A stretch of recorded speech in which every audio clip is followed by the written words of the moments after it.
Dökülür yedi verenler teninden rengarenk. Açarsın mevsimli, mevsimsiz bir tanem. Değişir kokun, ısınır kanın, beni yakarsın. Vazgeçilir gibi değil bu mecizirler.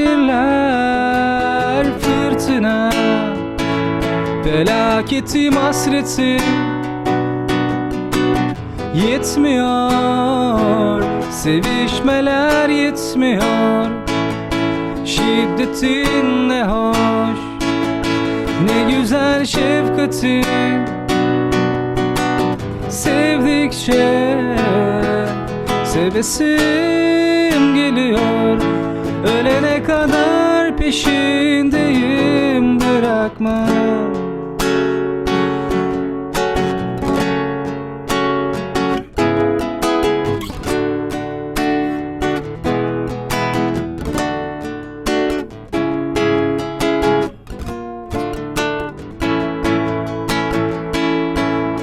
Tutuşur geceler, yanar geceler, geceler söner.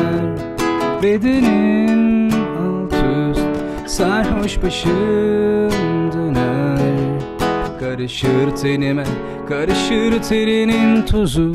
Bir tanem vazgeçilir gibi değil bu mecizirler. Fırtına, felaketim, hasretim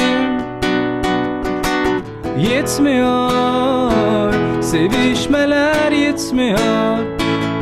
Şiddetin ne hoş, ne güzel şefkatin. Sevdikçe sevesim geliyor. Ölene kadar peşindeyim, bırakma. Ölene kadar peşindeyim, bırakma.